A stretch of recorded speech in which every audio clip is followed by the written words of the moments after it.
Big Boss season 9 Tamil. நான் Jackie Sekar, Jackie டிவிக்காக. இது வந்து ஒரு ஸ்பெஷல் வீடியோ.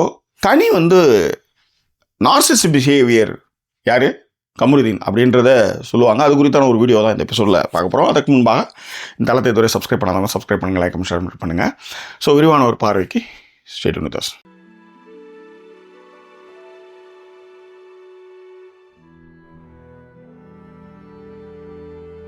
3 பெண்கள், முக்கியமாக கனி, அரோரா, திவ்யா, இந்த 3 பேரில் வந்து எல்லா விஷயத்தையும் கமருதீனை பற்றி நிறைய விஷயங்கள் பேசுகிறாங்க. கனி வந்து 2 பெண் குழந்தைகளுடைய அம்மா. அவங்களும் ஒரு லவ் மேரேஜ். அந்த பெண் குழந்தைகளுக்கு அம்மா இருக்கும்பொழுது இந்த ரிலேஷன்ஷிப் இருக்குல்ல, அது அவங்களுக்கு நல்லாவே தெரியும். இப்போ அரோரா வந்து அவங்க பார்க்குறது வந்து தன்னுடைய பொண்ணு மாதிரி தான் அவங்களை பார்க்குறாங்க. ஆக்சுவலி நிறைய இடத்துல வந்து அந்த பொண்ணு வந்து ஏதாவது சொல்லும்போது பேசி சிரிக்கும்போது பாரு இது என்ன மாதிரிலாம் பேசுது பாரு அப்படின்னு ஒரு குட்டி பொண்ணு வந்து ரொம்ப இன்டலெக்சுவலாக ஒரு விஷயமா ஜாலியாக நம்ம பேச தயங்குற விஷயத்த ஒரு பொண்ணு பேசுது, ரொம்ப அறிவுபூர்வமாக பேசுதுன்னு அந்த பொண்ணு மேலே நம்மளுக்கு ஒரு பாசம் வரும்ல. அது வந்து உண்மையிலே வந்து கனி வந்து அரோராவை அவங்க அப்படி தான் பார்க்குறாங்க. நான் நிறைய இடங்கள் அதை வந்து நான் பார்த்துருக்கேன்.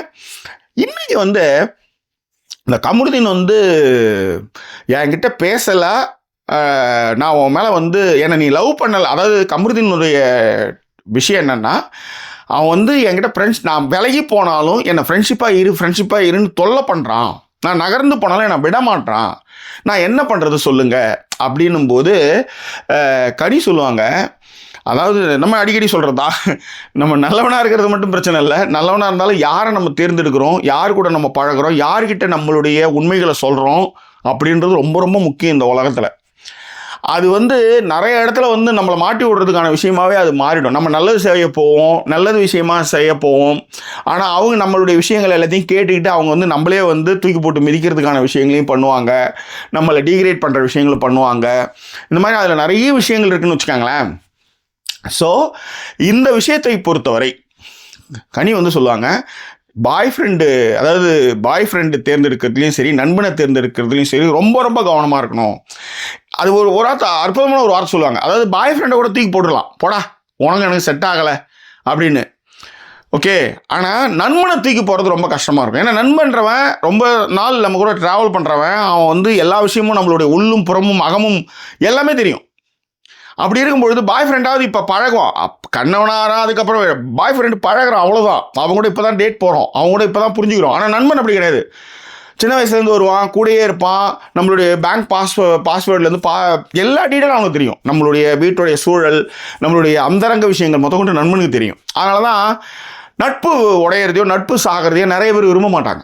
அதுதான் இன்றைக்கி வந்து கனி வந்து அரோரா கிட்ட பேசும்போது சொல்லுவாங்க, இது வந்து உண்மையிலே வந்து தேர்ந்தெடுக்கிறதுல ரொம்ப ரொம்ப கவனமாக இருக்கணும் அப்படின்னும் போது, அவன் வந்து என்னை வந்து பேசலைன்னா வந்து ஆசிட் அடிச்சிடுவான் லெவலுக்கு வந்து அவன் வந்து வெளியில் வந்து லவ் பண்ணலன்னு வச்சுக்கோங்க. லவ் பண்ணல நான் ஆசிட் அடிச்சிடுவான் அப்படின்ற மாதிரி, நீ என் கூட ஒழுங்காக என்கிட்ட ஃப்ரெண்ட்ஷிப்பாக இல்லைனா உன்னை பற்றி என்கிட்ட பகிர்ந்து நான் எல்லா விஷயத்தையும் நான் வெளியில் சொல்லிடுன்றதுக்கு நிலைமைக்கு அவர் வந்து பேசுகிறாரு. ஓகேவா, உனக்கும் எனக்கும் புரிதல் இல்லைன்னு நகரலாம். ஆனால் நீ வந்து என் கூட பேசலைன்னா என் கூட பகிர்ந்த எல்லா விஷயத்தையும் வெட்ட வெளிச்சமாக்கிடுவன்றதுனால தான் எனக்கு வந்து துஷார் எனக்கு ரொம்ப பிடிக்கும்னு தெரிஞ்சுமே என்னை காயப்படுத்தினாரு அப்படின்னு சொல்லும்போது தான் நம்ம கனி வந்து சொல்லுவாங்க அரோரா கிட்ட, அவன் டாக்ஸிக்ன்றது பேச்சிலே சொல்லுவாங்க. ஆனால் இது வந்து நார்சிஸ்ட் பிஹேவியர். இது அப்பப்போ வந்து பேசி சமாதானப்படுத்தி அழுது ஆர்ப்பாட்டம் பண்ணி திரும்ப கெஞ்சி குதறி. உதாரணத்துக்கு வந்து ஆதிரை காலில் கூட விடுறேன், நீ எனக்கு ஃப்ரெண்டாக இருன்னு சொல்லி காலில் கூட விடுவார். அந்த மாதிரிலாம் வந்து பண்ணும்போது அப்போ தான் வந்து கனி சொல்லுவாங்க, இது நார்சிஸ்ட் பிஹேவியர். இது வந்து ரொம்ப ரொம்ப கஷ்டம் இதுலேருந்து வெளியே வர்றது. அப்போ தான் அரோரா சொல்லுவாங்க, நான் எல்லா விஷயத்தையும் சொல்லியிருக்கும் போது கனி சொல்லுவாங்க, நீ என்ன ஆட்டோபயோகிராஃபி மாதிரி எல்லாத்தையும் அவங்ககிட்ட சொல்லி வச்சிருக்கிற, என்ன சொல்லணும் என்ன சொல்லக்கூடாதுன்னாவது தெரியணும். அதுக்கு வந்து இவங்களும் சொல்லுவாங்க, நம்ம திவ்யாவும் சொல்லுவாங்க, ஏமா நான் பார்க்கும்போது நீங்கள் 2 பேரும் வந்து ஏதோ ஒரு சில விஷயங்களை புரிஞ்சுக்கிட்டீங்க போல இருக்குது, அதனால் நீங்கள் சமாதானம் ஆகிட்டீங்க போல இருக்குது நான் நினச்சேன்.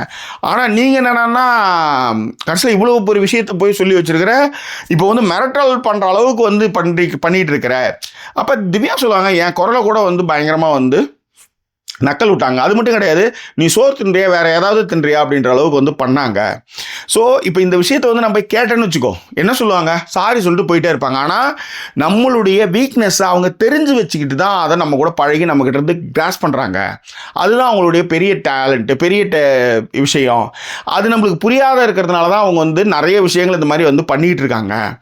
புரியாமல் இருக்கிறதுல அதை வந்து நான் திவ்யா சொல்லுவாங்க, நான் வந்து 1 வீக் 1.5 வீக் ஆச்சு நான் என்ன பேசணும், எதை வந்து ட்ரிகர் பண்ணுறாங்க, எந்த வீக்னஸை வந்து பிடிச்சிக்கிறாங்கன்றது எனக்கு கேம் புரியறதுக்கு எனக்கு 1.5 வாரம் ஆச்சு. அதுதான் வந்து கமருதீன் வந்து அதை வந்து பண்ணுறது. இப்போ சோறு திங்கிறியா வேறு ஏதாவது திங்கிறியான்றதை வந்து நான் திரும்ப கேட்டோம்னா அந்த சண்டையில் இன்னும் நிறைய வார்த்தைகளை வாக்கியங்களை பிடிங்கி நம்மளை மீண்டும் மீண்டும் காயப்படுத்துவாங்க.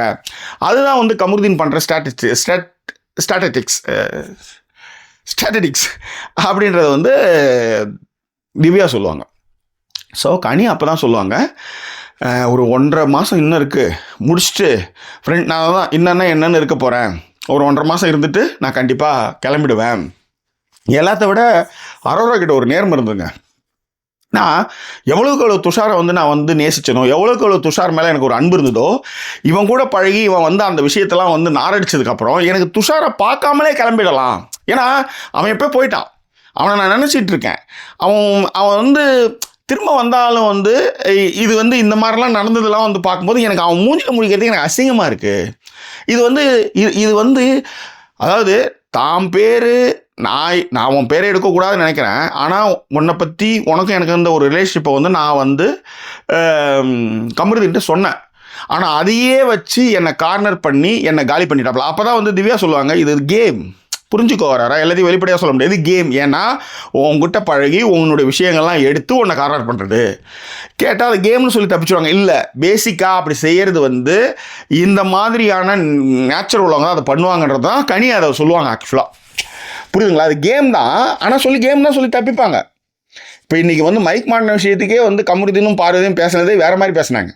எங்களுக்கு அதுக்கு சம்மந்தமே இல்லை, நாங்கள் எவ்வளோ நல்லவங்க தெரியுமா, நீங்கள் எல்லாருமே பேசுனீங்க, நாங்கள் பேசும்போது எங்களை வந்து சொல்லி எங்களை எக்ஸ்ப்ளாய்ட் பண்ணுறாங்க, எங்களை வந்து வெளிப்படுத்துகிறாங்க, இது மூலமாக வந்து இது மாதிரி யாருமே செய்யக்கூடாதுன்னு ஒரு தண்டனையை கொடுக்குறாங்கன்ற மாதிரி அதை மாற்றினாங்க. அப்பேற்பட்ட ஆட்கள் தான் அவங்க. அதனால் இது கேமு, இதை பார்த்துக்கோ அப்படின்றதும். அப்போ தான் வந்து அரோரா வந்து நான் எல்லா விஷயத்தையுமே சொல்லிட்டேனே அப்படின்னும் போது கனி வந்துமா எல்லாத்தையுமாம்மா சொல்லுற நீ அப்படின்றதையும் பார்த்து இருந்துக்கோ அப்படின்றது தான் அவங்க சொல்லுவாங்க. ஆனால் அதுக்குள்ளேயே வந்து கண்டுபிடிச்சிடுவாங்க யார், திவ்யா என்னை வந்து அவன் கார்னர் பண்ணிட்டான், என்னை ஃபுல்லாக அங்கேருந்து நோட் பண்ணிகிட்டு இருக்கான், அவன் எப்படியா இருந்தாலும் எனக்கு வச்சு செய்வான், ஒரு குட் நியூஸ் சொல்கிறேனே அதை ஜாலியாக சொல்லுவாங்க. 4வது ப்ரோமோ அதுதான் சொல்லுது, ஜியோ ஹாட்ஸ்டாரில் வந்தது, நீ பெரிய ஷூரி, நீ அப்படியே கீசிடுவ அப்படின்வாங்க. அதை நக்கலாக சிரிக்கிறது. இது எல்லாமே இதில் என்னென்னா, எல்லா பெண்களும் ஒன்றா சேர்ந்தாங்கன்னா அவங்கள காலி பண்ணிடலாம். ஆனால் அந்த சேர்ற இடம்னு ஒன்று இருக்குல்ல, அது எங்கேயோ ஒரு இடத்துல அது தடுமாறி நிற்கிது. நோயிங்லி அன்னோயிங்லி இவங்க எல்லாருமே பிரிஞ்சிருந்தாங்க. இப்போ தான் முதன்முறையாக இந்த பெண்கள் எல்லோரும் ஒன்றாக சேர்ந்துருக்கிறாங்க. முதல்ல வந்து அந்த 3 பேர் வந்து வெளிப்படையாக ஒரு பர்சனை வச்சு எலாபரேட்டாக ரொம்ப பெருசாக உள்ளும் புறமும் வச்சு பேசுகிறாங்கல்ல, நார்சிஸ்ட், டாக்ஸிக் பிஹேவியர்னு அந்த மாதிரியான விஷயங்கள்லாம் பேசுகிறாங்கல்ல, அது உண்மையிலே ரொம்ப நாள் கழித்து குதிரைக்கு யார் கடிவாளம் கட்டுற கதையாக வந்து அதை செஞ்சது வந்து ரொம்ப நல்லாவே இருந்தது. இந்த வீடியோ குறித்தான உங்கள் கருத்துக்கள் எதாக இருந்தாலும் அந்த பின்னூட்டங்களை தெரியப்படுத்துங்க. இன்னும் வேறு ஒரு எபிசோட் உங்களை நான் சந்திக்கிறேன். அதுவரை நன்றி கூறியோட வருது உங்கள் ஜாக்கி சேகர். நன்றி, வணக்கம்.